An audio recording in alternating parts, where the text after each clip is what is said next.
नमस्कार, स्वागत है आपका एक बार फिर से भारत समाचार के हमारे इस खास कार्यक्रम में जो आधारित है कानाफूसी गपशप और चर्चाओं पर। तो चलिए शुरू करते हैं पावर सेंटर।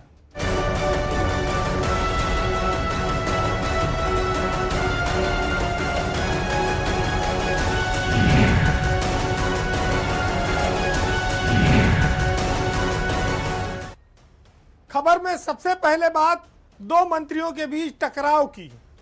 यह टकराव अपने समाज के वोटों को लेकर है और ये जंग काफी तेज हो गई है और कहा जाए तो हाथापाई और एक दूसरे पर आरोप लगाने तक आ गई है।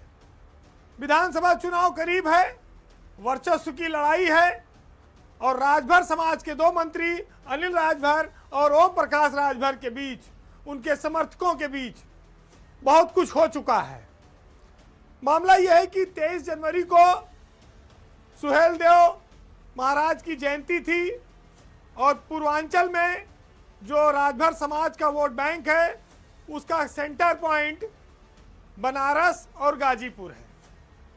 वहां पर अनिल राजभर कार्यक्रम कर रहे थे और उसी कार्यक्रम के दौरान जो कहा जाए कि सुहेलदेव समाज की जयंती का बहुत बड़ा दिन था, वो सबसे बुरे दिन में तब्दील हो गया और मंच से ही मारने पीटने की नौबत शुरू हो गई। उसके बाद हंगामा, बवाल, पीला गमछा और सफेद गमछा वालों में, भगवा वालों में शुरू हो गया। अनिल राजभर बीजेपी से मिनिस्टर हैं, ओम प्रकाश राजभर की अपनी पार्टी है, वो बीजेपी के सहयोगी दल हैं।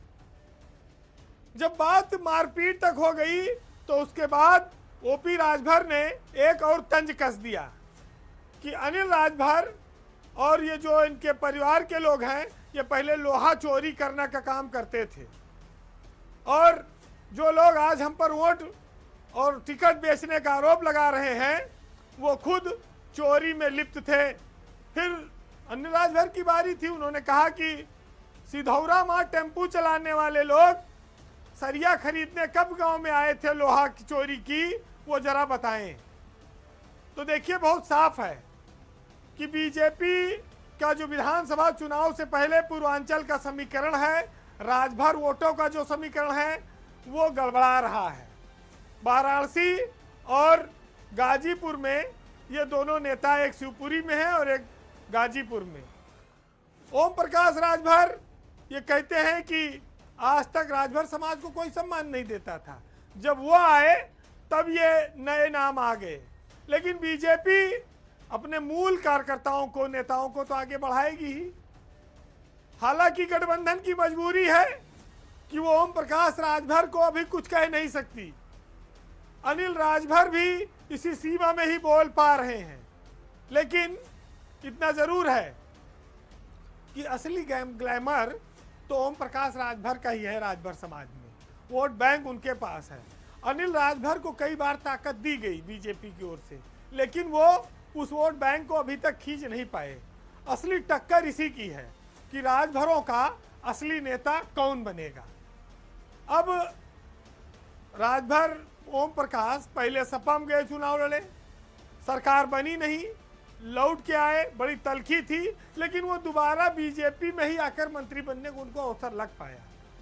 पार्टी को भी उनको चलाना है, तो अब मजबूरियों का दोनों का साथ है। बीजेपी को भी पता है कि देर सवेर अगर राजभर अलग होते हैं तो फिर अपने मूल कैडर के नेता को ही बड़ा बनाना पड़ेगा। इसीलिए पार्टी की ओर से इस झगड़ा झंझट को रोकने की कोई पहल नहीं की गई है। बस इतना जरूर कहा जाता है कि सहयोगी दलों का बीजेपी पूरा सम्मान करती है। वैसे तो अनिल राजभर ने सब कुछ कह दिया है कि ओम प्रकाश ने हमारी सभा में अपने कार्यकर्ताओं को दारू पिलाकर भेजा कि जाओ हुड़दंग कर दो, और इस लड़ाई में नफा और नुकसान किसका होगा ये चुनाव के पहले कोई बड़ा ऊपर वाला हस्तक्षेप करे, क्योंकि इसमें बैठ के बात करनी पड़ेगी कि दोनों एक दूसरे के खिलाफ ना बोलें। अगर साथ में चुनाव लड़ेंगे तो, और अलग अलग लड़ेंगे तो उसके लिए मोर्चा बन ही रहा है, तैयार हैं।